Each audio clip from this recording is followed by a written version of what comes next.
বিমলমুচলম সর্বদা সংস্কৃভূতম ভবাদ্রিতম ত্রিগুণরহিতম সদ্গুরুতম নমামি। ওম যস্মাজ্জতুম জগৎ সর্বং যস্মিন্নেব বিলীয়তে যেনেদং দর্শতে চৈব তস্मै শ্রী গুরুবে ওম শ্রী গুরুবে ওম শ্রী গুরুবে ওম শ্রী গুরুবে।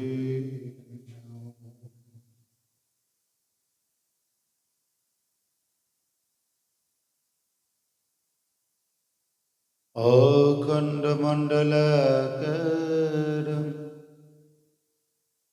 বিবৃতং যেন চরাচর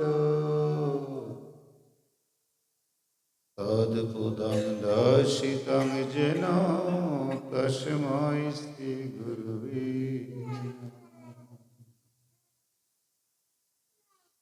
অজ্ঞানতিমিরানন্দস্য জ্ঞানাঞ্জনশলাকয়া চক্ষুरुन्मीलितं येन তস্मै শ্রী গুরুবে। গুরু ব্রহ্মা গুরু বিষ্ণু গুরুদেব মহেশ্বর গুরুরেব পরমং ব্রহ্ম তস্मै শ্রী গুরুবে।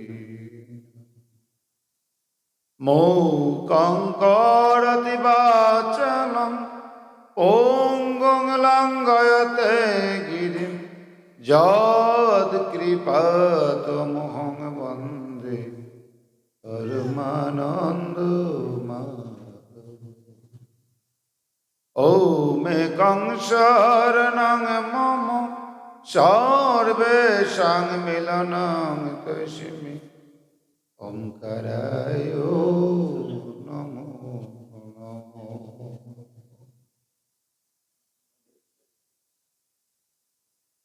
আমি সর্বপ্রথম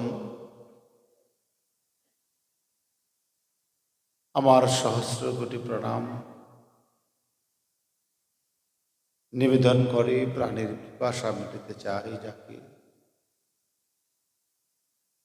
সেই পরম কৃপালু গুরুদেব যুগস্রষ্টা ঋষি অখণ্ড মণ্ডলেশ্বর শ্রী শ্রী স্বামী স্বরূপানন্দ পরমহংসদেবের আতুর চরণে আমি প্রণাম নিবেদন করছি। মদ গুরুর সঙ্গে অভেদ জ্ঞানী জগতের সকল সদ্গুরুর চরণে প্রণাম।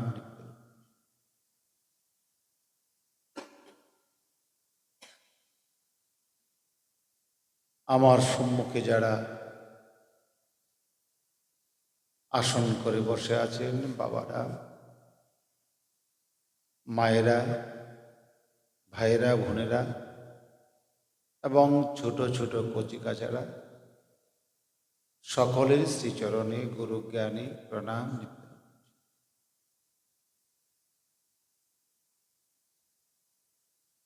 সমবেত সদীমন,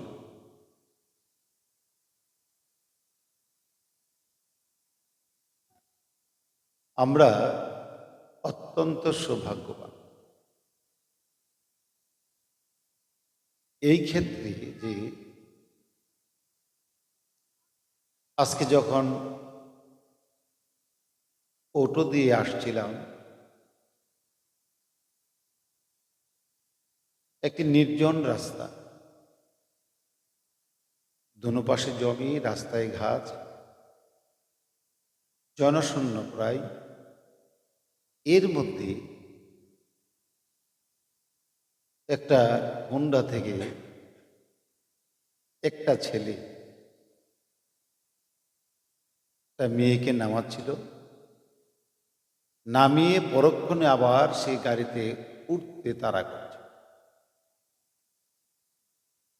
বিষয়টা ভাবতে ভাবতেই সামান্য একটু যাওয়ার পরে দেখলাম আরেকটা হুন্ডা থেকে তিনটি ছেলে দৌড়ে আসছে। ওই যেই ছেলেটি তাড়া করছে বাইকে ওঠার জন্য মেয়েটিকে, তাদের ক্ষেত করবে। উদ্দেশ্য কি তারা জানে, আমরা জানি না। কিন্তু এই তিনটি ছেলে যাওয়ার সঙ্গে সঙ্গেই পৌঁছার আগেই মেয়েটিকে নিয়ে ওই ছেলেটা একেবারে চম্পট, আর তাকে পেল না। তখন তারা আমাদের সম্মুখে দিয়ে আগে আগে চলে আসে। আমরা গাড়িতে আমরা যারা ছিলাম আমরা আলোচনা সমালোচনা করছি। এই একটি দুর্ঘটনাটাকে বলতে চলে, কিন্তু সৌভাগ্যবান বলছি এই জন্যে, যেই মুহূর্তে মানুষ এমন সব কদর্য কাজে মত্ত থাকে, ঠিক এই সময়ের মধ্যে আমাদের হাজার হাজার ছেলে মেয়ে ভগবত সাধনায় রত আছে। এটাই আমাদের সৌভাগ্য। যেই সময়টার মধ্যে দেশের কোটি কোটি ছেলে মেয়ে পরকীয়া, মদ্য, গাঁজা, বিভিন্ন নেশা নিয়ে মত্ত, আর ঠিক সেই সময়ে আমাদের ছেলেরা পৌষ মাস নিয়ে ব্যস্ত, উপাসনা করতে চায়, বাবার জন্ম মাস করতে চায়, প্রসাদ খেতে চায়, একটু আনন্দ কীর্তন করতে চায়, আলোচনা করতে চায়, শুনতে চায়। আমরা কি সৌভাগ্যবান না? সৌভাগ্যবান। সমভেদে শুধু আজকে পৌষ মাসের তৃতীয় দিন। প্রথম দিন দুয়ারিয়াতে অনুষ্ঠান করেছিলাম, দ্বিতীয় দিন কালকে ছিল আশ্রমে অনুষ্ঠান হয়েছে,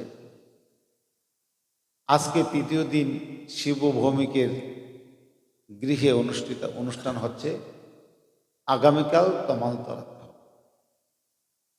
এইভাবে প্রত্যেকটা দিন সকাল বিকাল আমাদের ধর্মীয় আনন্দ নিয়ে সময়টা কেটে যাচ্ছে। আমরা আগরবাতি ধরাই, সেন মারি, আতর দেই, ফুলের সুবাস নেই। কেন নেই? একটাই উত্তর, আমার শরীরে যখন আমি আতর মারি বা সেন দেই, আমি জানি প্রকৃতির সিস্টেম আমার শরীরের মধ্যে কিছু কিছু দুর্গন্ধ সৃষ্টি হয় না? আর যখন আমি আতর মারি বা সেন্ট মারি, ঠিক সেই দুর্গন্ধ থেকে আতরের সুগন্ধির পাওয়ারটা একটু বেশি, যার দরুন সেই দুর্গন্ধটাকে ঢেকে দেয়। দুর্গন্ধ দূর করতে পারে, ঢেকে দেয়। ঠিক তদ্রুর মধ্যে একটা গৃহের মধ্যে দুর্গন্ধ থাকে, যখন সকাল বিকাল ধূপ প্রজ্বলন করে, আগরবাতি প্রজ্বলন করে, সেই গৃহের দুর্গন্ধ থেকে আগরবাতি বা ধূপের শক্তি সামর্থ্যটা বেশি, যার দরুন সেই দুর্গন্ধটা না এসে সুগন্ধটা এসে। আমরা বিভিন্ন বক্তা গুরু গোসাইয়ের মুখে, পাঠকদের মুখে আমরা শুনি, কলি যুগটাই হচ্ছে 16 আনাই। সত্যযুগ একটা ছিল, যে যুগটা ছিল 16 আনার মধ্যে 16 আনাই পূর্ণ। দাপটটা ছিল 1 আনা পাপ, 1 আনা পাপ আর 3 আনা পূর্ণ। তেতাটা আর দাপটটা ছিল অর্ধেকে অর্ধেক, সমানে সমান। আর কলিযুগ পরিপূর্ণ, পাপে একবারে পরিপূর্ণ। এখন এই কলিযুগে কিন্তু আবার ধর্মের পালনকারীর সংখ্যা বেশি, বেশি না? এখন আমরা যে ছোট ছোট ছেলে মেয়েদেরকে আমরা তিলক কাটতে দেখি, মালা পরতে দেখি, গীতা হাতে দেখি, একটা সময় ছিল যে এই ছোট ছোট ছেলে মেয়েরা ধর্মের কাছে ঘেঁষতেই পারত না। মালা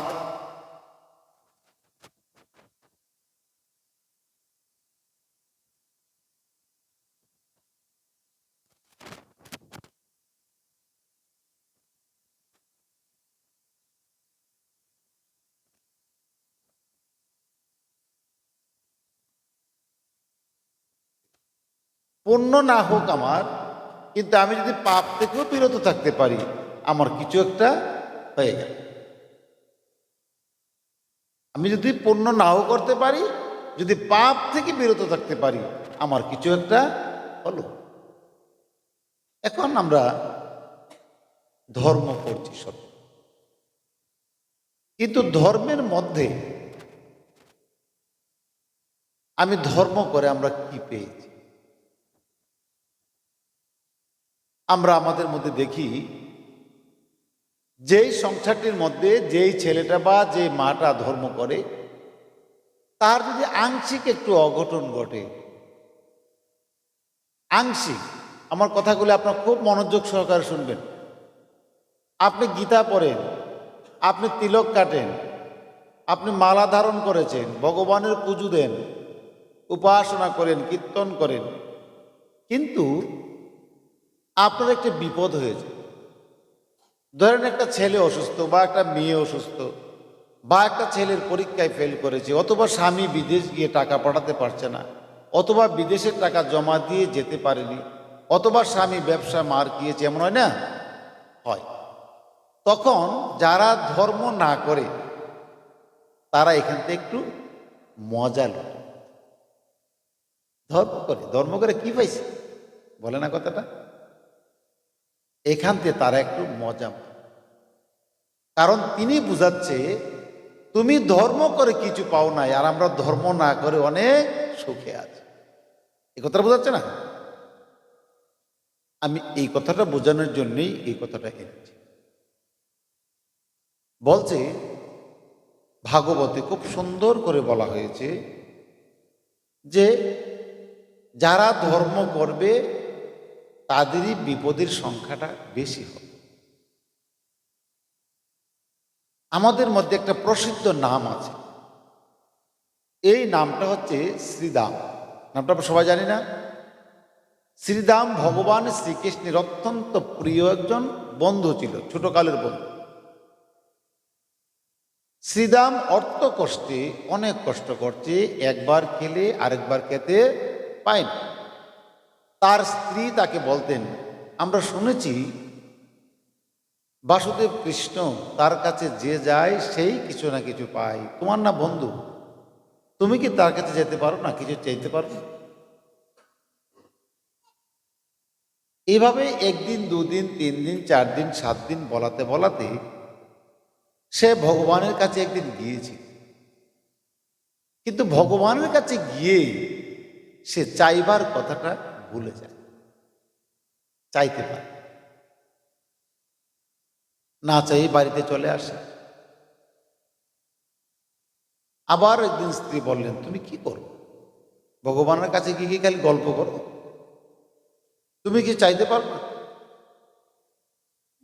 এইভাবেতে অনেকবার আসা যাওয়ার পরে একবার ভগবানকে, তাও বলতে চাই না, ভগবান বললেন, শ্রীরাম তুমি কেন এসে? আমি আপনাকে দেখতে এসেছি। তোমার স্ত্রীকে কিছু বলে না তোমাকে? সে হঠাৎ তার সংজ্ঞা পেল। হ্যাঁ, এতদিন পর্যন্ত সে ভগবানের রূপ দেখে সবের কথা তিনি ভুলে যেতেন, কিন্তু আজকে যখন ভগবানের নিজে স্মরণ করাচ্ছে, তখন তিনি তার সংজ্ঞা ফিরল যে হ্যাঁ, আমার স্ত্রী তো আমাকে বলেছিল যে আমাদের অর্থনৈতিক অবস্থা খুব খারাপ, একটু আশীর্বাদ করতেন। তখন বললেন, শ্রীদাম, তোমার স্ত্রীকে একদিন সঙ্গে নিয়ে এসো, তারপরে আমি সেই উত্তরটা দেব, আমি কালই আসবো। এখান থেকে চলে গেলেন, গিয়ে স্ত্রীকে বললেন, ভগবানকে তো আজকে বলছিলাম, আমি বলিনি, ভগবানই আমাকে স্মরণ করিয়েছিল। তা আমি বললাম, বলার সঙ্গে সঙ্গে ভগবান বললেন যে তোমার স্ত্রী যদি সঙ্গে না আসে, আমি আমার এই কথাটা বল, তুমি চলো, আজকে ভগবানের কাছে তুমিও বলবে, আমিও বলবো, আমাদের দুর্দিন ফিরে যাবে। তখন স্বামী স্ত্রী দুজনই ভগবানের কাছে গিয়ে বললেন, আমরা আসছি, কি এনেছ আমাকে আগে দাও। দুজনে আশ্চর্য, কি? রাজাধিরাজ ভগবান বাসুদেব, আমরা তার জন্য কি আনব? আর তিনি হাতে পেতে দিলেন, বললেন, তোমরা আমার জন্য কি এনেছো আমাকে দাও। তখন লজ্জাবোধ করছে, কি করে দে, কিন্তু এনেছে। কি এনেছে? ঘরে কয়েকটি চিরা ছিল, চিরা।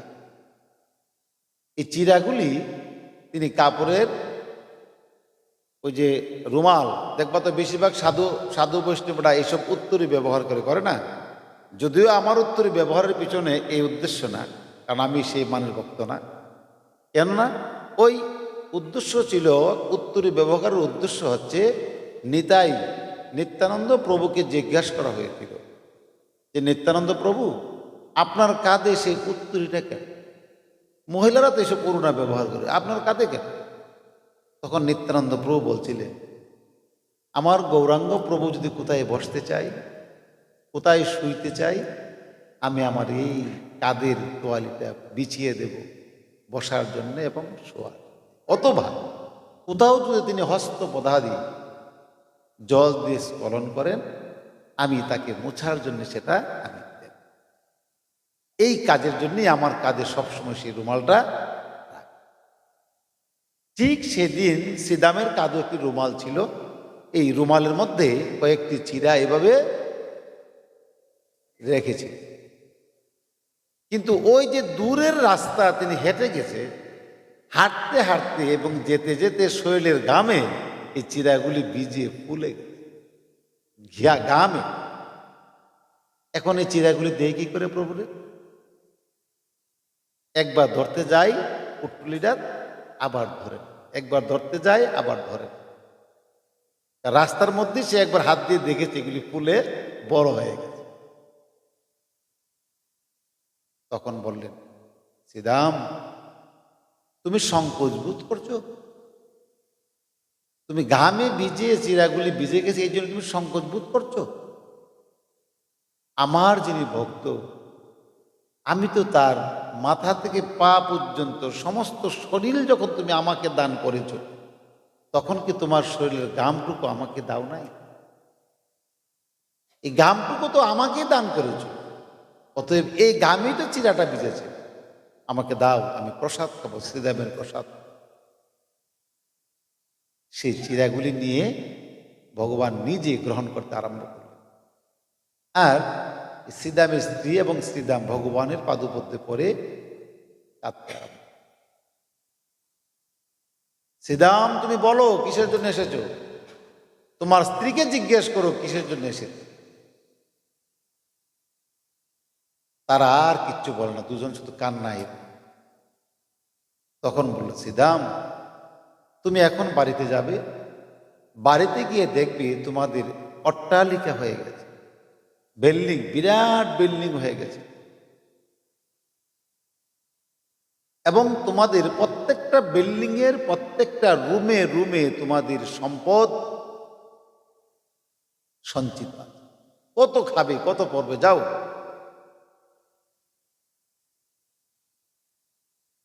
শ্রীদাম বললেন, প্রভু,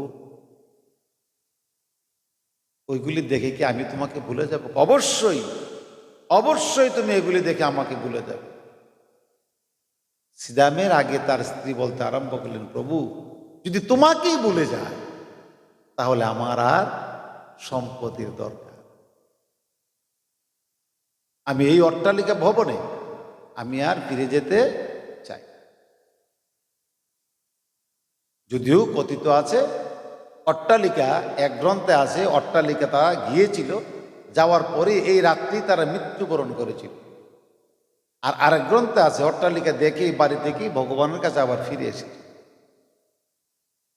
শ্রীরাম সেই অট্টালিকার মধ্যে প্রবেশ করেছিল, এক গ্রন্থে আছে এই অট্টালিকার মধ্যে প্রবেশ করে রাত্রি তারা দুজনে দেহত্যাগ করেছে। আরেক গ্রন্থে আছে এই অট্টালিকা দেখা মাত্রই তারা আবার এখান থেকে ফিরে ভগবানের কাছে এসেছে, যে আমরা ভগবানকে যাতে বলে না। এই যে একটা যুগ, এমন একটা যুগের মধ্যে আমরা এসেছি, আমরা সবাই ভালো খেতে চাই, ভালো পড়তে চাই, ভালো জায়গায় থাকতে চাই, ভালো একটা চাকরি চাই, ভালো একটা ব্যবসা চাই, ভালো একটা পতি চাই, মেয়ের জন্য ভালো একটা স্বামী চাই, মেয়ে আর একটা ছেলের জন্য ভালো একটা কলেজ চাই, শুধু চাই আর চাই, শুধু ভালো আর ভালো। নাকি আগে শুনতাম শুধু শিয়া, এখন শুনি ফেসিয়া, আইডিয়া, কমার্শিয়া। শিয়ালের অভাব আছে? অভাব। অথচ শিয়াল একটা নিকৃষ্ট প্রাণী। এই শিয়ালের নামে অনেক কিছু আছে, কিন্তু মনুষ্যত্বের নামে কয়টা জিনিস আছে? কয়টা জিনিস আছে? নাই। শ্রী শ্রী বাবামণি বললেন, আমার গুরুদেব বললেন যে এই আমরা শুনি মানুষ তার জমির জন্য প্রাণ বলি দিয়েছে, আমরা শুনি মানুষ তার ব্যবসার জন্য মরে গেছে ডাকাতের হাতে, আমরা শুনি টাকা লেনাদেনার মধ্যে একজন একজনকে মেরে ফেলেছে। কেউ কি তোমরা শুনেছ যে এমুকের বোনের ইজ্জত নষ্ট করতে এসেছে দুটা ছেলে, এই তার বোনের ইজ্জতটাকে রক্ষা করার জন্য একটি ছেলে মরেছে? মরে না। বলছেন মাতৃ ইজ্জত, রাষ্ট্র ইজ্জত আর হচ্ছে বোনের ইজ্জত, এই ইজ্জত রক্ষা করতে যে জাতি ব্যর্থ, এই জাতির ধ্বংস অনিবার্য, অনিবার্য। এখন যে কথাটি বলছিলাম, আমরা এই কলিযুগে আমরা সবাই চাই চাই চাই, কিন্তু ভগবানকে চাওয়ার সুযোগ আমাদের নাই। আমরা আশ্রমবাসী, আমরা আশ্রমে থাকি, যদিও আমরা সাধনা সন্ন্যাসী না কিচ্ছুই না, কিন্তু আশ্রমটাকে পাহারা দিই, সেবক, আশ্রমের সেবক, এটাই হচ্ছে আমাদের সবচেয়ে বড় পরিচয়। আমাদের কাছে সাধু ভেবে অনেক লোক আসে, সকাল বিকাল সন্ধ্যায় অনেক লোক আসে, এসে কি বলে, ছেলেটা 3 বছর ধরে ঘুরতেছে, বিদেশ যেতে পারছে না, হয় আরেকটা ছেলে বিদেশ গিয়েছে, গিয়ে আকামা পায় না, বিদেশ গিয়েছে আকামা পেয়েছে, মালিকই বেতন দেয় না, মেয়েটার বিয়ে হয় না, মেয়েটার বিয়ে হয়েছে ছেলে হয়ে ছেলে মেয়ে হয় না, অথবা ছেলে হয়েছে মেয়ে হয় না, স্বামী তার বসে নাই, কথা শুনে না, ননদের কথা শুনে, ননদের বিয়ে হয় না, এই আপদ বাড়ির থেকে বিদায় করতে পারলে বাঁচতাম। এই যে বিভিন্ন আহাজারি আমরা শুনতে পাই, কিন্তু কেউ একটা লোক একদিন গিয়ে বলে না যে আমি ভগবানকে পাবো, এই একটা রাস্তা একটু বলে দেন, ভগবানকে আমি কিভাবে পাবো, ভগবানের রাস্তাটা আমাকে একটু দেখিয়ে দেন, আমি ভগবানকে কিভাবে পাবো। আর যদিও বা একটা দুইটা আমাদেরকে খুশি করার জন্য বলে, পথ বলে দেওয়ার পরে আর এই পথে নেই। কিন্তু অথচ আমরা এই জড় জাগতিক দেশে এসেছিলাম একমাত্র ভগবানকে পাওয়ার জন্য। আমাদের উদ্দেশ্য, আমাদের একমাত্র উদ্দেশ্য ছিল মানব জন্ম লাভ করার পরে ভগবানকে আমি ডাক, ভগবানের সান্নিধ্যে থাকব এবং ভগবানকে নিয়ে সর্বক্ষণ আমি ব্যস্ত থাকব। কিন্তু জড় জাগতিক যা কিছু আছে সব কিছু পেয়ে আমি ভগবানকে বলে দিই। আমার গুরুদেব একটি গল্প বলেছে। গল্পটা কি? গল্পটা হচ্ছে এক গাধা রকমের মানুষ, গাধার মতো মানুষ আছে না, শুধু খায় আর ঘুমায় আর ঘুমায়, এমন একটা মানুষ স্বপ্নে দেখেছে। স্বপ্নে দেখেছে যে তার বাড়ির পাশে একটা আম গাছ আছে। এই আম গাছের মধ্যে যদি প্রত্যেক দিন জল দেয় তাতে আঙ্গুর ফল দেয়। এবার তো সেই মানুষের ভাগ্য খুলে গেল। আমের কেজি হচ্ছে 80 টাকা, আঙ্গুর ফলের কেজি হচ্ছে 350 টাকা। যদি এটাকে প্রত্যেক দিন একটু জল দেওয়া যায় আর যদি আঙ্গুর ফল গাছটা রূপান্তরিত করা যায় আর কি লাগে। স্বপ্নে দেখার পরে কাউকে আর এই কথা বলে না। চুপি চুপি গটির মধ্যে জল নিয়ে ওই আম গাছের দিকে চল। কিন্তু গিয়ে আম গাছের কাছে গিয়ে দেখলো যে আম গাছটা একবারে খোলামেলা। আমি যে জল দেব এই গাছটার এই স্বপ্ন যদি কেউ একদিন শুনতে পায় তখন তো গাছটা ভেঙে ফেলবে অথবা নিয়ে যেতে পারে। তাই আম গাছটার চতুর্দিকে বেড়া দিয়েছে। কি দিয়ে? জিওল গাছ, আমরা যেটাকে বলি জিগা, এই জিওল গাছের বেড়া দিয়েছে। বেড়া দেওয়ার পরে সে প্রত্যেক দিন জল নিয়ে যায়, কিন্তু বেড়াটা তো এমনভাবে দিয়েছে যে জিওলের মধ্যে জল পড়ে, জলটা আম গাছের গোড়ায় যায়। প্রত্যেক দিন জল দিয়ে কোন গাছের গোড়ায়? জিওল গাছের গোড়ায়। এই জলটা আর আম গাছের গোড়ায় গড়িয়ে যায় না, এর আগেই জলটা মাটিয়ে নিষ্কাশন করে ফেলে। এবার জিওল গাছে জল পিয়ে পরিপুষ্ট হইতে আরম্ভ করলো, আর জিওল গাছের নিচে আম গাছটা পরে মরতে আরম্ভ করলো ওই ছায়া। একদিন দেখা গেল কি আম গাছ নাই, কিন্তু চতুর্দিকের জিওল গাছগুলি অনেক বড় হয়। সে হঠাৎ একদিন কয় যে আমি যে জল দিচ্ছি দেখি তো দেখি আম গাছটা কি অবস্থায় আছে। তখন জিওল গাছটা সরাইয়া দেখে আম গাছটা মরে। আমাদের জীবনটা ঠিক তদ্রুপ হয়ে গেছে। আমাদের কথা ছিল আমরা ভগবানকে ডাকবো 4 বার। নারদকে পাঠিয়েছিলেন নারায়ণ, নারদ তুমি মরতে যাও, মরতে গিয়ে জীবকে শিক্ষা দাও তারা যেন 1 বেলা স্নান করে, 3 বেলা স্নান করে আর 1 বেলা খায়। 1 বেলা আহার করবে আর 3 বেলা স্নান করবে। নারদ এসে মরতে প্রকাশ করতে আরম্ভ করলো, হে জীব শোনো, নারায়ণ আমাকে বলছেন তোমরা 3 বার খাবে আর 1 বার স্নান করবে। ওইখান থেকে নারায়ণ তো হাসছে, আর বললাম কি আর গাদা বলে কি। যাওয়ার পরে জিজ্ঞেস করি, বলে আসছো? আসছি। বলে তো আসছো এই কথাই যে 3 বেলা খাইবে আর 1 বেলা স্নান করবে। আমি কি তোমার এই কথা বলছিলাম? ও প্রভু আমার তো ভুল হয়ে গেছে। যাও তোমাকে ভবিষ্যৎবাদ করি, তুমি পৃথিবীতে এমন একটা জীব হয়ে তুমি জন্মগ্রহণ করো, তুমি আহারের ব্যবস্থা করবে, জীব তা খাবে আর অপংশগুলি তুমি খাবে। বনটা তুমি খাবে, কোড়াটা তুমি খাবে, চোকলটা তুমি খাবে, ক্ষুদ্রা খাবে, মাঠটা খাবে আর চাউলের ভাতটা খাবে। গুরুকুলে জন্ম নাও। নারদ মনে ভগবানের পায়ে পড়ে কাঁদতে আরম্ভ করে।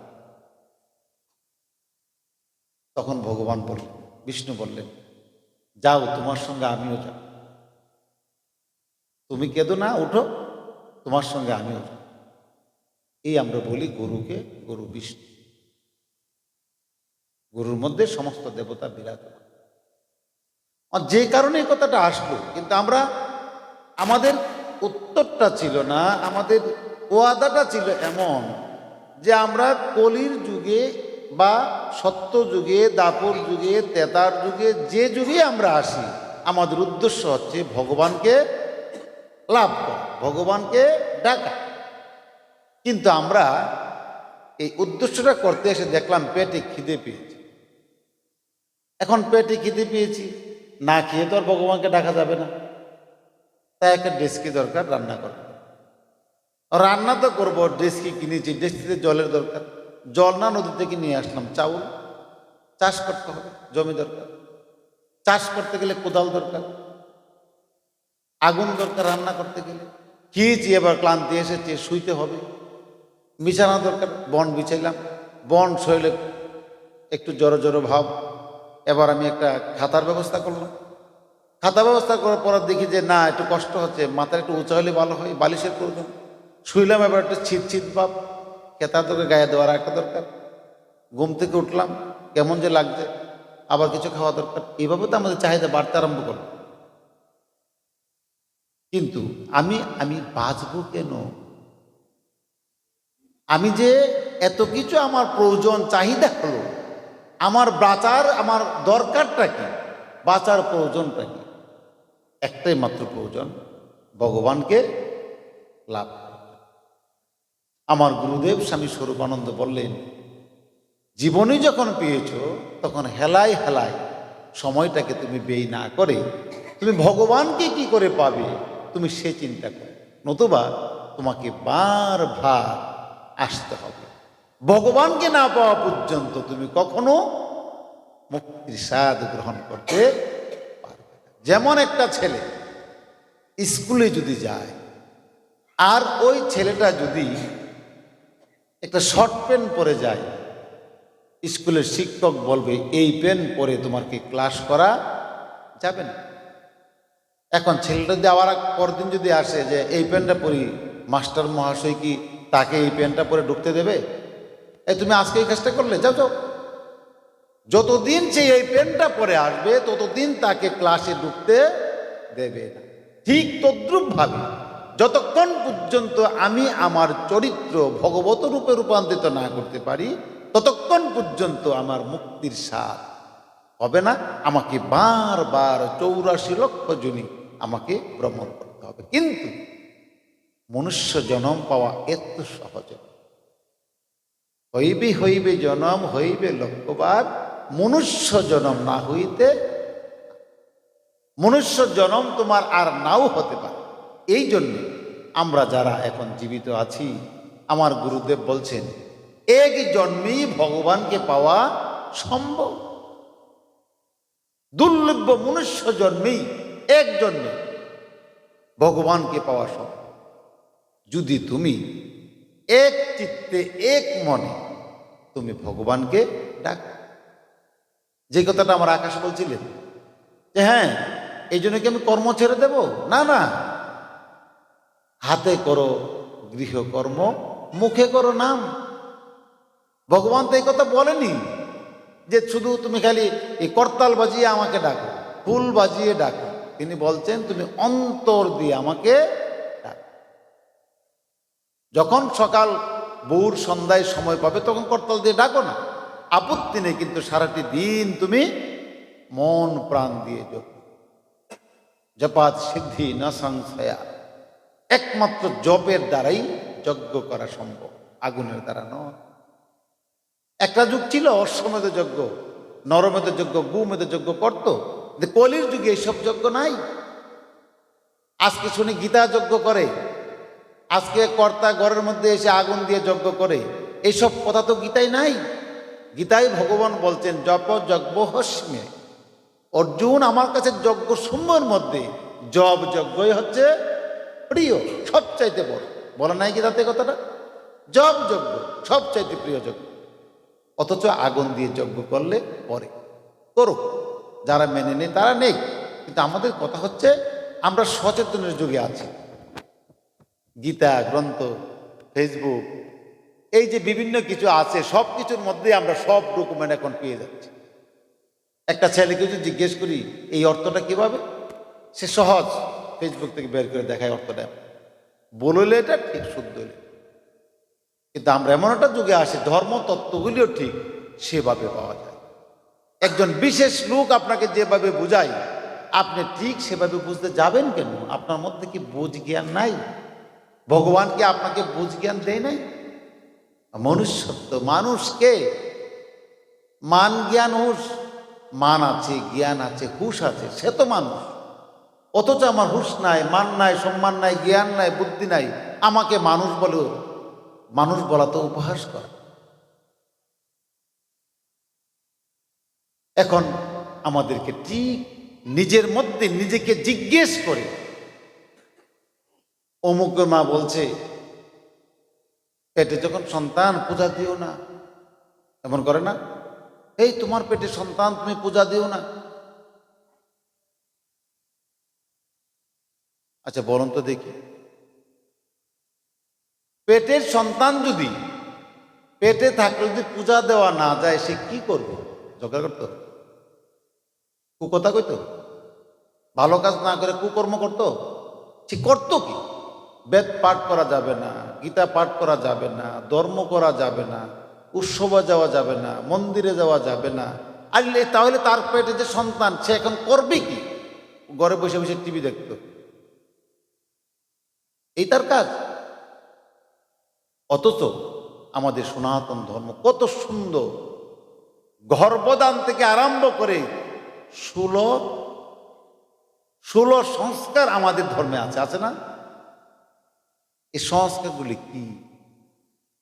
সংস্কারগুলি হচ্ছে সবগুলি সংস্কার বাচ্চার মঙ্গলের জন্য। গর্ভদান কোন সময় পিতা তার স্ত্রী গর্ভে সন্তান দান করবে, কোন সময়টা করবে? আমি একটি কথা মন খুলে বলে ফেলি, আপনার কেউ মাইন্ড করবে? আমার মা আমাকে একদিন বলে, বাবা তুই কিন্তু সাধু। আমি সাধু মুখে, সাধু হওয়ার কোনো পথ আছে আমার? আমি ব্যবসা বাণিজ্য করি। ও না, এই যে আমার পেটটার মধ্যে হাত দিয়ে, পেটটার মধ্যে হাত দিয়ে বলতো যে আমার বাবার পেটটাও গোল, তোর পেটটাও গোল। আমি পেটের সাথে কি সম্পর্ক? ও পেটের সাথে সম্পর্ক হচ্ছে আমার বাবা একজন গুসাই, আমার বাবার শিষ্য আছে। আমি আমার বাবাকে জিজ্ঞেস করছিলাম যে বাবা আমি তোমার মতো একটা সন্তান জন্ম দিতে চাই, কি করে সম্ভব? তখন আমার বাবা বলছিল যে যত মাস আছে 12 মাস, 12 মাসের মধ্যে অগ্রহায়ণ মাসটা হচ্ছে বড় পবিত্র মাস, হচ্ছে অগ্রহায়ণ মাস। আর অগ্রহায়ণ মাসের মধ্যে এই তিথি, এই পক্ষের এই তিথির এই দিনে, এই ভারে, এই সময়ে যদি তুমি সন্তান নিতে পারো তাহলে তোমার সন্তানটা সাধু। আমি কিন্তু আমার বাবার কথা অনুযায়ী আমি ঠিক এই সময়ই সন্তান তোমাকে নেই, এই জন্য আমি বলি তুমি সাধু। আমি তখন হাসির চলে উড়ে দিতাম, জানতাম না আমি যে এই জায়গায় আমি আসতে পারবো এটা মায়ের আশীর্বাদ ছাড়া আর কিচ্ছু না। আমার বাবা বললেন, আমার মা কথাটা, আমার বাবা বললেন যখন সন্তানটা তোমার পেটে আসলো প্রত্যেক দিন তুমি পুজো দিবে, নাম জপ করবে, বেশি বেশি নাম জপ করবে, যাতে এই পেটের সন্তানটা পবিত্র থাকে, শুদ্ধ থাকে। আর আহার করবে সম্পূর্ণ নিরামিষ। এবং তুমি সব সময় সর্বক্ষণ, আমার মা লেখাপড়া জানতো না, তুমি সব সময় যে লেখাপড়া করতে জানে তারই দিয়ে তুমি গীতা পাঠ শুনবে। তা আমার পিসিমা ছোট, সবার ছোট, আমার বড় ভাইয়ের বয়সে ছিল, নাম ছিল সীতা। আমার এই সীতা পিসিমার দ্বারা আমার মা গীতা পাঠ শুনবে। এখন এখন আপনি বলবেন তুমি এটা করো না, তাহলে 16 সংস্কারের মধ্যে আপনি যখন এই সাত খাওয়ান, এটা কি ধর্ম না? আপনি যখন সীমন্তন দেন, এটা কি ধর্ম না? প্রত্যেকটা মাসে মাসে 16 সংস্কারের মধ্যে মৃত্যুর পরে শ্রাদ্ধ একটা সংস্কার, বিবাহ একটা সংস্কার, সবগুলি ধর্ম। সনাতন ধর্ম একমাত্র ধর্ম যে একটা সন্তান জন্মে থেকে আরম্ভ করে মৃত্যু পর্যন্ত সবগুলির মধ্যে ধর্ম সংযুক্ত। লেখাপড়া করবে, হাতে করি ধর্ম। 16 সংস্কারের সংস্কার হাতে করি, ধর্মের মাধ্যমে সে দিবে। অন্নপ্রাশন, ব্রত, কত সুন্দর সনাতন ধর্মটা। এই ধর্মটা আমাদের ছেলেমেয়েরা জানে না, বুঝে না। যার দরুন আমাদের মায়েরা, বৃদ্ধ মায়েরা করে। বৃদ্ধ মায়ের দোষ নাই, কারণ তাও শিখছে তার মার কাছ থেকে, তাও শিখছে তার মার কাছ থেকে, ঠাকুরমার কাছ থেকে, সে জানে না। যেমন আমরা দেখি এই এই যে ইয়ের পুত্র কি চক্রবর্তীর যুগ প্রবেশ করছিল, তার নাম কি? অভিমন্যু, অর্জুনের পুত্র। ভগবান শ্রীকৃষ্ণ স্বয়ং অভিমন্যুর মাকে বিদ্যা শিক্ষা দিচ্ছিলেন। কেন দিচ্ছিল? যে মা যদি শুনে পুত্র শুনবে, শিক্ষা দিচ্ছে, শিক্ষা দিচ্ছে। কিন্তু এই চক্রব্যূহের ভিতরে কিভাবে ঢুকবে এই কথাটা শুনছেন, কিন্তু বাকি সময়টায় মা ঘুমিয়েছে, যার দরুন সন্তানটা আর শিখতে পারে। সন্তান কি হলো?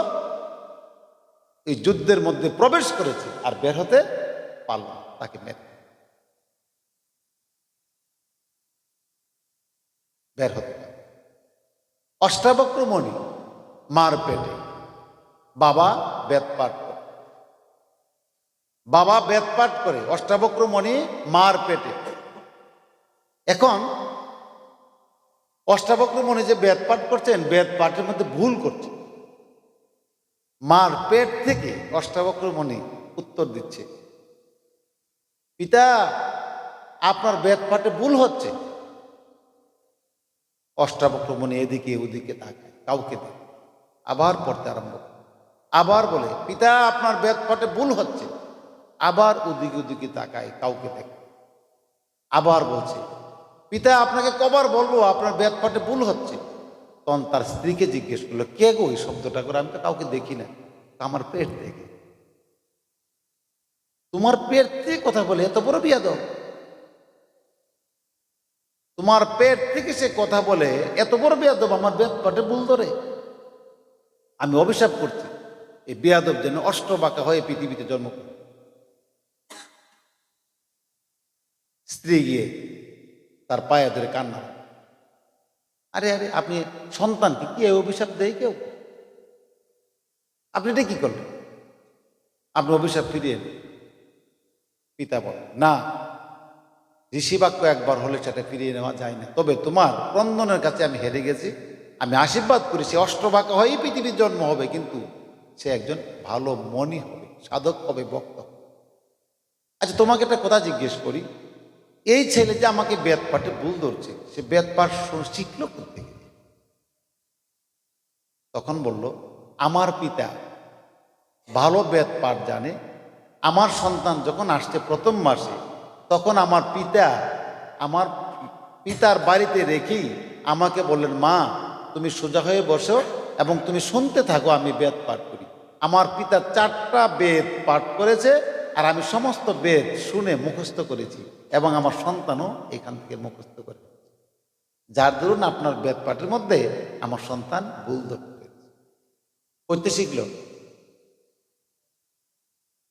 মায়ের পেট, মা করেছে।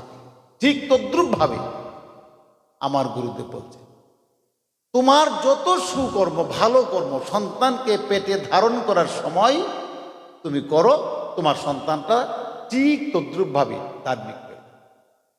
পিতা মার পেটে খালি পবিত্র না, বিদ্যাংশ তো পিতা। পিতা যদি এই বীজ রোপণ করার আগে যদি সে ধর্ম করে, তাহলে এই সন্তানটা ওই ধার্মিক বীজের দ্বারা সন্তানটা ভালো হবে, ধার্মিক।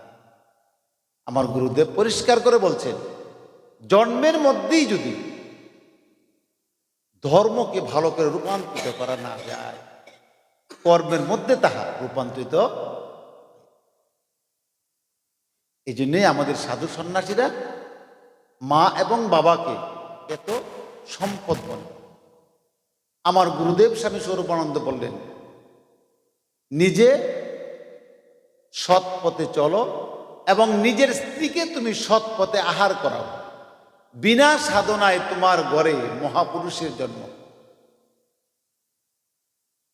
বিনা সাধনায় তোমার ঘরে মহাপুরুষের জন্ম। সৎ পথে চলতে।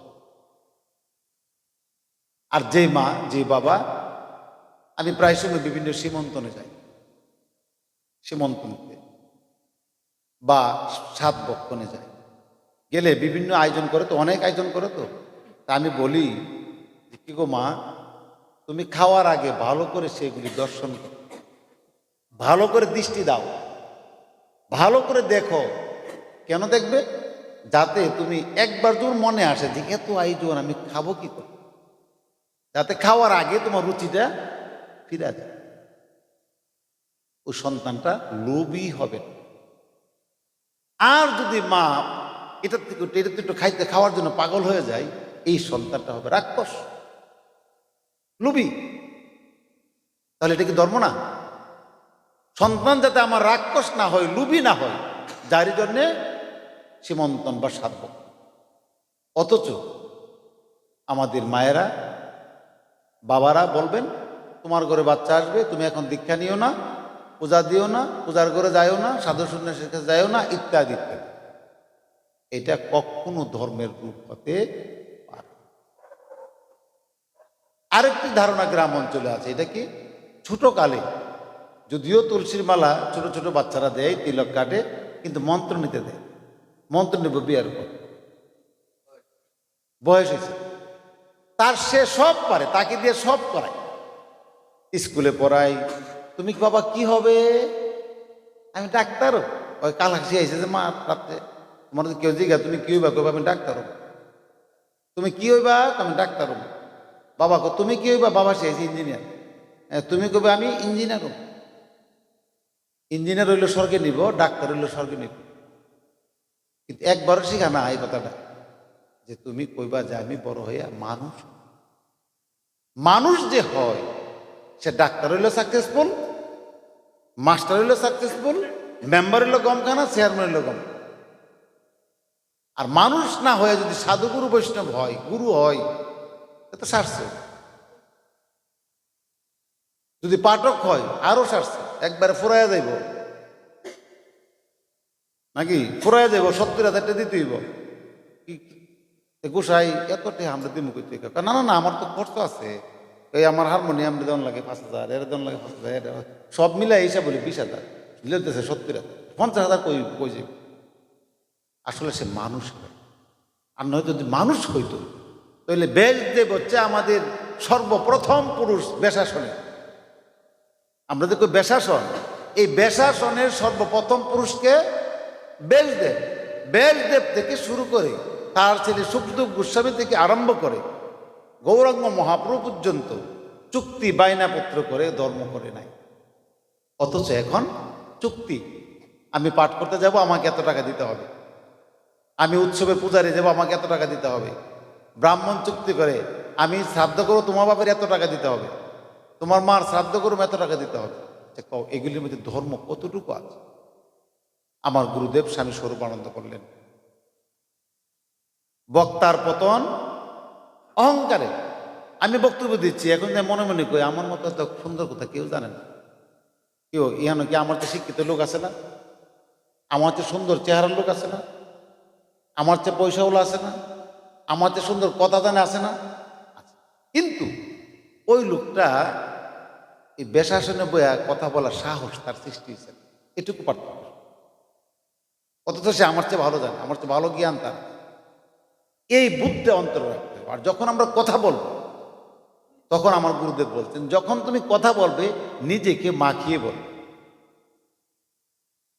যেমন কিছুক্ষণ আগে আমাদের রিজুগুরু বলছিলেন আপনারা করবেন না, না এটা ছোট মানুষ ভুল করতে পারি, বলতেই পারি, এই কথা আসতে পারে না। আমরা কর 10 জনের সঙ্গে নিজেকে মাখিয়ে নিতে, আমরা কর, আমরা খাও, আমরা যেন এই ভুল না করি। আমরা অর্থাৎ আমি কেউ, আমি সবার সঙ্গে আছি। আর আমার মধ্যে থেকে যিনি বলছেন তিনিই বেশ, তিনি ভগবান শ্রীকৃষ্ণ। আমার মধ্য থেকে যিনি বলছেন তিনি ব্যাসদেব বা কৃষ্ণ সুখদেব গোস্বামী। আর আমার যে সত্তাটা, এই সত্তাটা 10 জনের সঙ্গে থাকবে, তখন ওই বক্তার আর অহংকার আসবে। বক্তার পতন অহংকারী। আর আবার আমার গুরুদেব আবার বলছেন ব্রাহ্মণের পতন লোভে। ব্রাহ্মণের পতন হচ্ছে লোভে, বক্তার পতন অহংকারী, ঋষির পতন কামে, আর রাজার পতন ক্রোধে। আসি না যে করার লোক না মারতো জানো লইলে, রাজারা তো রাগ করেন নাই, রাজার রাগ থাকলে বিপদ আছে। আর ঋষি যদি কামের জন্য পাগল হয়ে জায়গায়, সাধুগুরু বৈষ্ণব যদি কামের লেগে পাগল হয়ে জায়গা, এই তার পতন।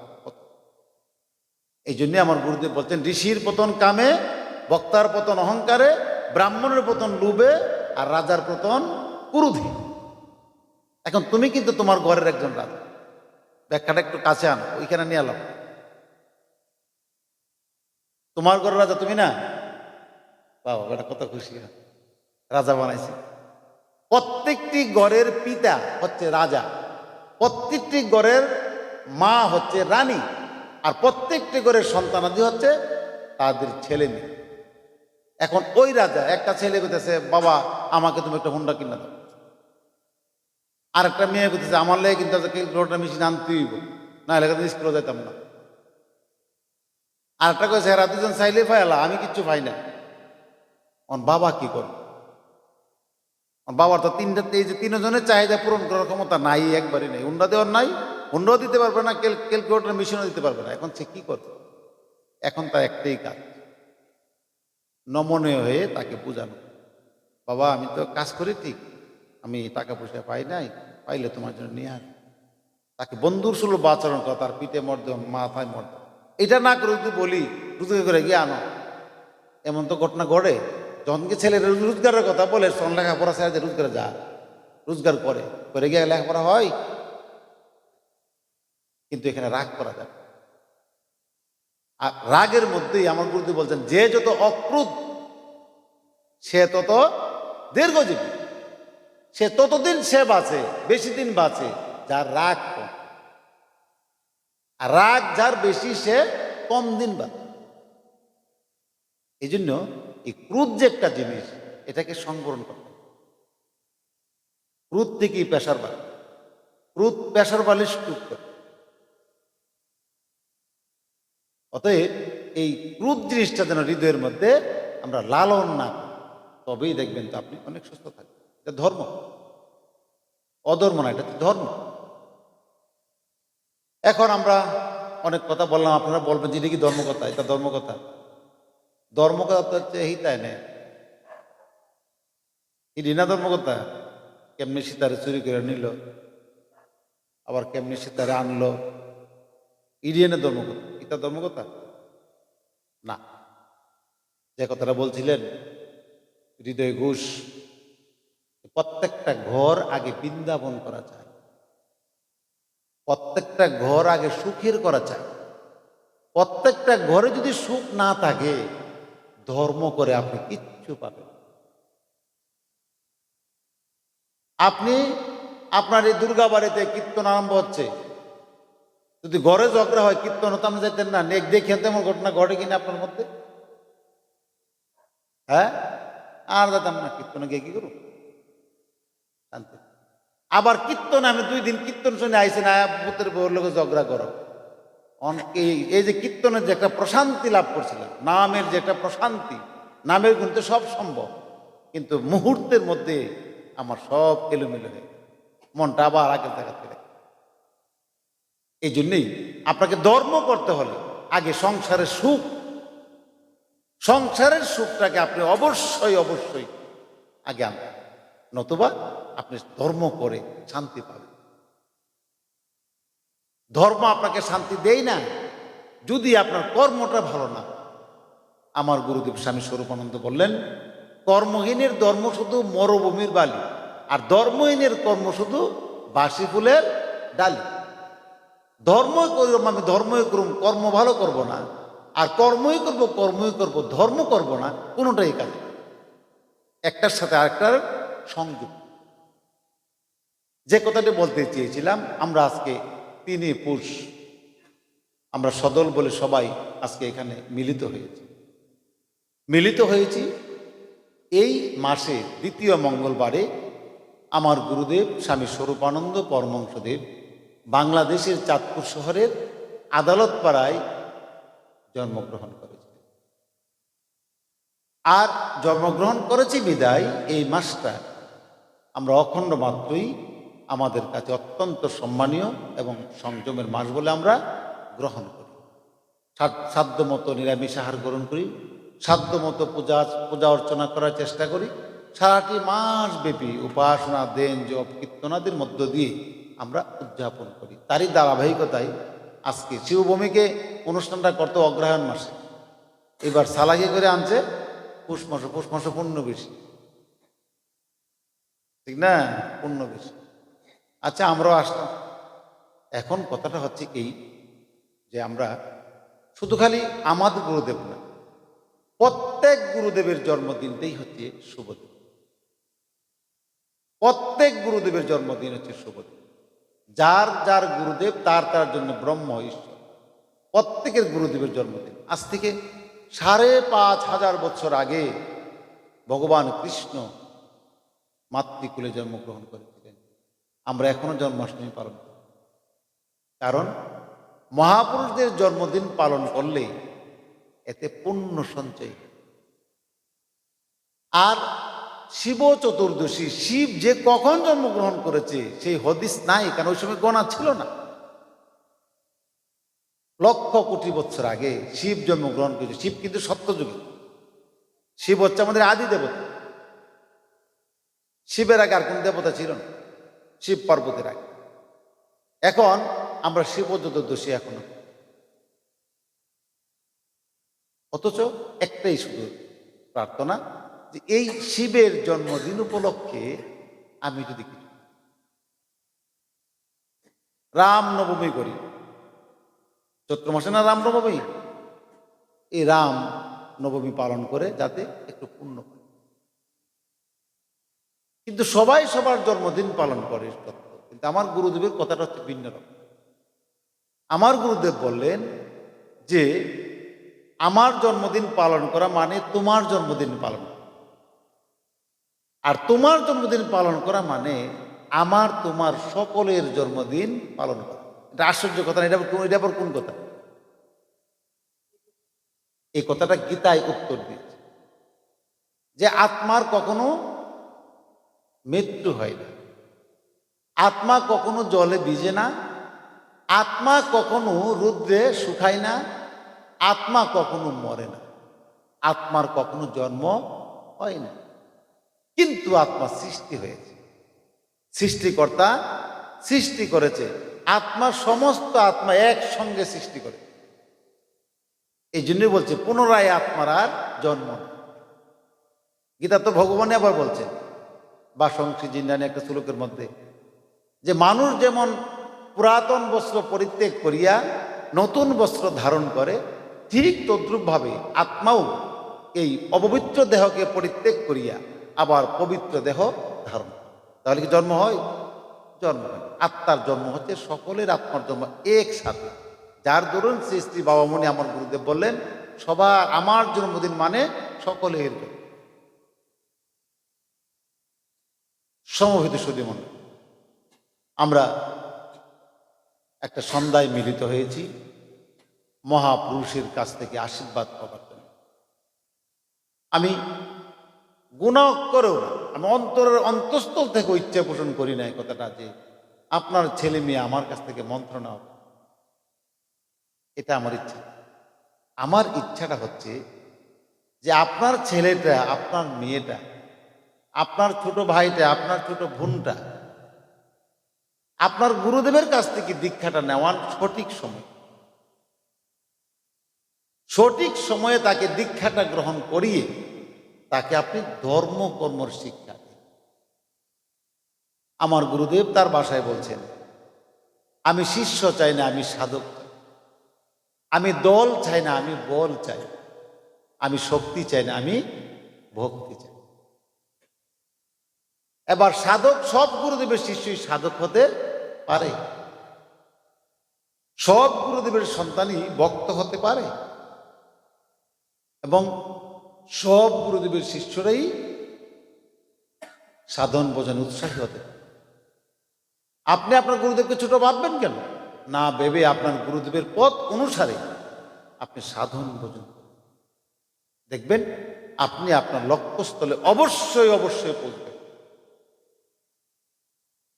কিন্তু আমরা কোথায় গিয়েছি? আমরা এখন এমন একটা জায়গায় গিয়েছি যেমন গুরু তেমন শিষ্য, যেমন রাজা তেমন প্রজা। আমি যদি বাজারে গিয়ে খুঁজি বাজারে দুধ হচ্ছে 70 টাকা কেজি, আমি যদি বাজারে গিয়ে খুঁজি যে 20 টাকা কেজি দুধ নিয়ে আসি, দেখি এটা কোন দুধ? আমি পানি যে মাইরা কোন তলায় বলেছে কেউ জানা তার কাছে, আমি তার কাছে গেলাম 20 টাকা কেজি নেন নেন, আমি আমার গায়ের নিচের গায়ের দুধ, আমি বেচতাম না, সস্তা বেচবো কেনা? দিল না সস্তা। এই রাজা হয় মন দেখছো নি? অহন কি করছে? অহন যে রাজা বইছে সাইজ করবার লাগে কি করছে? আমি কিছুদিন আগে তোমার 22 লাখ টাকার জায়গা কিনছি আর 2.5 লাখ টাকা দিচ্ছি তার দলিল করছে। তখন ঠিক আছে না? এবার ঠিক আছে। কারণ যেমন প্রজা এমন রাজা, ভগবান বলছেন এক জায়গায় প্রজা অনুযায়ী রাজা সৃষ্টি করে, কিন্তু রাজা অনুযায়ী প্রজা সৃষ্টি হয় না। যে যারে শাসন করতারে এমন দেয়, ঠিক তদ্রুপভাবে শিষ্য অনুযায়ী গুরু ভগবান বানাইতে আছে। শিষ্যই চা যে গুরুদেব এই কদিন পর পর আইলে দক্ষিণা দেওয়ান লাগে, না তো ভালো আছে, গুরুদেবের লাগে দেয়া হইলে দক্ষিণা দেওয়ান লাগে, আবার 100 টাকা দিলে নিত না, রাগ করবো মনে মনে দিন কোন কথা কয়ে দিয়েছি 500 দেওয়ান লাগবে 1000 টাকা, কদিন পর পর না হইতে ভালো। এই জন্য গুরুদেব 5 বছর পরে একবার আয়, গুরুদেব আয় 5 বছর পরে। আবার কোন কোন গুরু ইন্ডিয়ায় গেছে আর আইনে দিব। আর শিষ্যের কি গতি, স্কুলের মাস্টার যে স্কুলে তার ভর্তি করাইলো, করাই যে ইন্ডিয়া গেল গা, এই ছাত্রের কি গতি হবে? কে তার পরীক্ষা নিব, কে তারে পড়াইব, কে তারে দেখব? এখন তার গতি দেখি। গুরু তো শাস্ত্রে তো বলা হয়েছে, গুরু যদি শ্রীদেহে থাকে প্রত্যেক বছর গুরুদেব শিষ্যের বাড়িতে পা রাখবে। আবার শাস্ত্রে বলা হয়েছে, শিষ্য যদি জীবিত থাকে গুরু গৃহেতে বছরে একবার গিয়ে প্রসাদ পাবে। অন্ত গুরুও আছে, শিষ্যও আছে, কেউ কেউ জান। একদিন এক ছেলে আইছে অসুস্থ, তো আমার একটা পু দিয়ে দেন, কেড়ে তোর পু দিতাম কেড়ে, মানে ছেলেটা একটা রহস্য কই বুঝেন। এ বাড়ির থেকে আমার ফোন দিছে, দিয়ে কইছে মোবাইল দিয়ে রে ফুদে লেখা। আচ্ছা মোবাইল দিয়ে ফুদন যা, আমি এর আমার দেহা দরকার, আমি শোনো তোমার প্রতি তুমি আমার কাছে আই। পরে একদিন আইসি, আচ্ছা তুমিও কইতাম মোবাইল দিয়ে ফুদিতাম বলে, তুই মোবাইল থেকে ফুদন যা, হে যুক্তি দিচ্ছে মোবাইল দিয়ে কথা কন তো ফুদন দিত না গেছে। কি সুন্দর যুক্তি অনেকে দেয়। এখন এই ছেলেটা আবার পরে আমি বললাম, তুমি তোমার গুরুদেবের কাছে দীক্ষা নিছ? নিছি। দীক্ষা নাম জপ করনি, কি জানি মন তো কইছি মন হইনি। তুমি গুরুদেব দর্শন কই? জগদীশপুর। গুরুদেবের নাম কি? অনেকক্ষণ কি গুসামে জানি কইছি। আচ্ছা কও হের কি গতি হইব? হের কি গতি হবে? তার গুরুর নামটাই তার কে গো, আপনারা জান গা গো, কেরে কেরে ইয়া যাত্রা গান তো থাকলেন আর কিছুক্ষণ। এখন শেষ করলাম আর কিছুক্ষণ, আর 10 মিনিট। এখন এ কি করছে, কি গুরু মন্ত্র মনে নাই, গুরুর নামও মনে নেই, তার কি গতি হবে? গতি আছে? গতি নেই। আর কিছু কিছু গুরুদেব আছে বছরে একবার আসে, আইসা নিজে পাক করে, নিজে পাক করে বুক লাগাইব, মাইক নিজে ইচ্ছা মতো খাইছে, খাওয়ার পরে আর খাইতে পারতেছে না, এরপরে দিচ্ছে প্রসাদ, এটা খায় শিষ্য সন্তুষ্ট, দক্ষিণা তো জায়গা শেষ। এই মন কথা ছিল, এমন কথা ছিল না। কথা ছিল গুরুদেব একটা হচ্ছে গুরু আর একটা হচ্ছে সদ্গুরু। সদ্গুরু দৃষ্টান্ত দিয়ে শিখিয়ে দিবেন, আর গুরু শুধু উপদেশ দিবেন। গুরু শুধু উপদেশ দেয়, আর সদ্গুরু বলবেন আসো আমি উপাসনা করুন, তুমি আমার সঙ্গে বসো। এই হচ্ছে গুরু আর সদ্গুরু পার্থক্য। কিন্তু আমরা দুর্ভাগ্য, না আছে আমাদের মাদ্রাসা, না আছে মসজিদ, না আছে মৌলবী শিক্ষা দিবার মৌলবী, আমরা কিচ্ছু না। আমরা দুর্ভাগ্য, যার দরুন আমাদের ছেলে মেয়ের গতি এমন দুর্গতি হয়ে যাচ্ছে। শিক্ষা নাই, দীক্ষা নাই, খালি লেখাপড়া করো, ইঞ্জিনিয়ার হও, ডাক্তার হও, মাস্টার হও, বড় বড় ব্যবসা করো, যার দরুন ওই যে আকাশ গোপালী বলল, আমাদের রাজীবে বলল, এ কথাই ঠিক। এত কষ্ট করে ছেলেকে চাকরি লোয়, সে ঢাকা থাকে, ঢাকা থাকে ছেলে, বলে না বৃদ্ধাশ্রমের কথা, মা আর বাবারে বৃদ্ধাশ্রমে পাঠাইছে। এত কষ্ট করে লেখাপড়া করালো ছেলে মেয়েগুলিকে বৃদ্ধাশ্রমে থাকার জন্য মা বাপ। আর কিছু কিছু আছে পাঠাইছে বিদেশ, বউ নিছে, এখন ফোন দিছে, বাবা আমরা চলতে না, কিছু টাকা দে।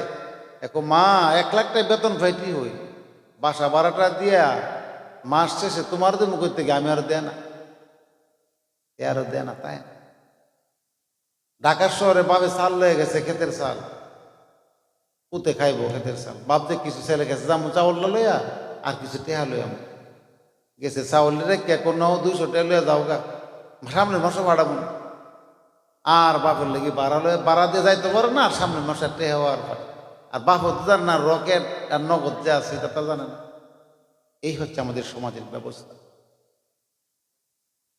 আমাদের সমাজ যদি ঠিক করতে চায়, সমাজ যদি ভালো করতে চায়, একমাত্র পথ হচ্ছে ধর্ম।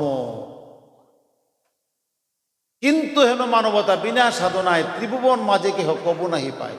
সাধনা ছাড়া, আমার গীতায় বলে, ভাগবতে বলে, স্বধর্ম নিধনং শ্রেয় পরধর্ম ভয়াবহ।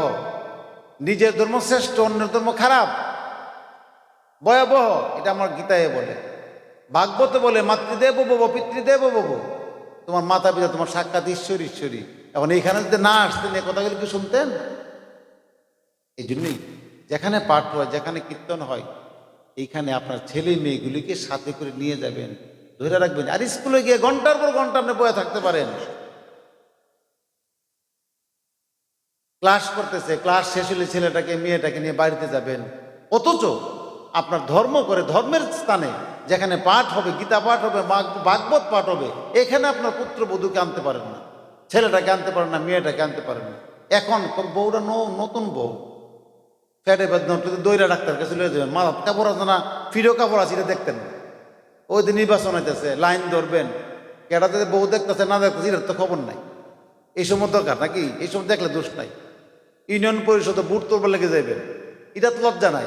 সব লজ্জা খালি গীতা পাঠাইলে, খালি হরিষ বাতাইলে আর ভাগবত পাঠাইলে আপনাদের লজ্জার কোনো শেষ নাই। যত লজ্জা, বাপে পুতে মিললে হরির নাম করে লজ্জা, আর মাথার মধ্যে কাহার মাথার মধ্যে বাবা পুতে মিললে বাড়ি মারতেছে গিয়ে, এটা লজ্জা নেই। এটার মধ্যে কোনো লজ্জা নেই। যত লজ্জা সব সনাতন ধর্ম, ধর্ম রক্ষা করতে। মুসলমানদের যখন পয়সা হয়, এরা ধর্মের প্রতি আকৃষ্ট হয়, ধর্মের প্রতি দান করে বেশি বেশি। শিক্ষিত হয়, এরা ধর্ম করে বেশি বেশি। আর হিন্দুরা যখন ধর্ম হয়, পয়সা হয়, ধর্ম থেকে দূরে যাওয়া অহংকার। আর সরকার একটা চাকরি দিয়েছে, ওনার নিচে বানা ওই চেহানবে ভক্তি করি তার। আর ভক্তি করস না, ভগবানের চর দেয়া আছে, হেউ জানে চেয়ারও বয়া ভক্তি করে। এর নিচে লাইন মার ভক্তি করে না, মারি ভর বসল। চাকরি করে, বেটা চাকরিজীবী। হিন্দুরা নিরীহ হয়ে গেছে কেনা, বালা চাকরি রাখি নাই, একটা দপ্তরি চাকরি পাইছে, পায়া মনে করে হ্যাঁ হয়েছে বাদশা, বাদশা হয়েছে গা। আর এর ঘরের লোক তো চাকরিজীবী নাই, তো এই জন্য হ্যাঁ চাকরিজীবী বাদশা। এই অহংকারে আমরা শেষ হয়ে দিন দিন, প্রত্যেকটা দিন, প্রত্যেকটা মুহূর্ত আমাদের যাচ্ছে, আমরা ধ্বংসের দিকে যাচ্ছি, ধ্বংসের দিকে যাচ্ছি। একজন মুরব্বীকে শ্রদ্ধা করি, অথচ গীতায় বলছেন শ্রদ্ধা, শ্রদ্ধা ছাড়া কারো বিশ্বাস আসে না, বিশ্বাস ছাড়া কারো জ্ঞান আসে না, জ্ঞান ছাড়া কারো ভক্তি আসে না, আর ভক্তি ছাড়া কখনো উদ্ধার হওয়া যায় না। শ্রদ্ধা নাই, মুরব্বী দেখে টিটকারি করে। আমার চোখের সামনে বুঝো, লাগুক দাদা বা কাকা যেটাই লাগে, বেটা নয়া নয়া আটটা আডে। আর একটা জিগা, গীতা কি বিচারো? কৌ বেটা লাডি বল করে আডে, বেটা কি বিচারো? আমি কইলাম কেউ কি কইলাম, জিগাইতেছি কি বিচারি? আর একটু গেছে পরে হেউ করতেছে, কখন আর বেলা নাই। এই বেড়ে উঠতে কবে জানো, যে বেলা আছে তোর তো বাড়িতে বাড়িতে নদী পার করতে হবে। অনুত্তর টইছে নি, অনুত্তর টইছে নি, আগে তো উত্তর দিছে না বেটা, পরে উত্তরটা দিছেন, বেলা নাই না। এইভাবে না, কাদা লাগুক। কিন্তু এইভাবে বয়স যখন হয় মানুষের, তখন সে আর টিটকারি মস্কারি বুঝে না, শিশু হয়ে যায়। এই জন্য অশ্রদ্ধার দৃষ্টিতে কখনো কোনো দাদাকে, ঠাকুরমাকে, মাকে, বাবাকে, কাকাকে কখনো করতে যায়। শ্রদ্ধা যার নাই তার বিশ্বাস নাই, বিশ্বাস যার নাই তার জ্ঞান নাই, জ্ঞান যার নাই তার কখনো ভক্তি উদয় হয় না। এই জন্যই গীতার কথা এত সুন্দর, এগুলি বুঝতে হবে এবং বুঝে তদ অনুযায়ী কাজ করতে। সমবেত সুধী মণ্ডলী, আপনারা যারা একত্রিত হয়েছেন, শুনছেন, আমি দৃষ্টিপাত করছি যে আপনারা খুব গভীর মনোযোগ সহকারে শুনছেন। আমি গত মঙ্গলবার দিন মনে হয় এখানে একটা সালুয়া গ্রাম আছে, পাঠ করছি, দেখতেছি যে তারা যে বসছে এলোমেলো। তখন আমি তাদের কাছে 2 ঘন্টা সময় নিয়েছিলাম, আমি 2 ঘন্টা পাঠ করব, আপনারা একটু বসে। এর ভিতরে প্রায় 2.5 ঘন্টা চলে গেছে, বুঝছেন, একটা মানুষও ওঠে না। তার মানে মানুষ সৎ কথা শুনতে চায়, আত্মা সৎ কথা বুঝতে চায়, পিপাসা, মানুষের যে কি একটা অভাব, বুঝতে পারে না কি এর অভাব। অভাবটা হচ্ছে একমাত্র ভগবানকে লাভ করার জন্য অভাব। খাওয়ানোর তার অভাব না, সবাই খাইয়া আছে। পোশাকের অভাব না, সবার পোশাক আছে। অভাবটা প্রত্যেকের মধ্যে একটা অভাব। এই অভাবটা হচ্ছে ভগবত প্রীতি। ভগবানকে যে আমি ডাকবো, ভগবানকে আমি পাবো, এই ভগবানকে লাভ করার যেটা পিপাসা, এটা আমাদের জন্ম জন্মান্তরের। আমার দাদাও ভগবানকে ডাকছে, আমার বড় বাবু ভগবানকে ডাকছে, আমার বাবাও ভগবান ডাকছে, আমিও ডাকতেছি, কিন্তু তাকে পাইতেছি না। এই যেটা পিপাসা, এই পিপাসায় আমরা সবাই পাই। এই জন্য পিপাসা যদি মিটাতে চান, তাহলে ভগবানকে সেবা, পূজা, জপ, ধ্যান, সৎসঙ্গ, সাধুসঙ্গ ছাড়া এই পিপাসা কখনো মিটবে না।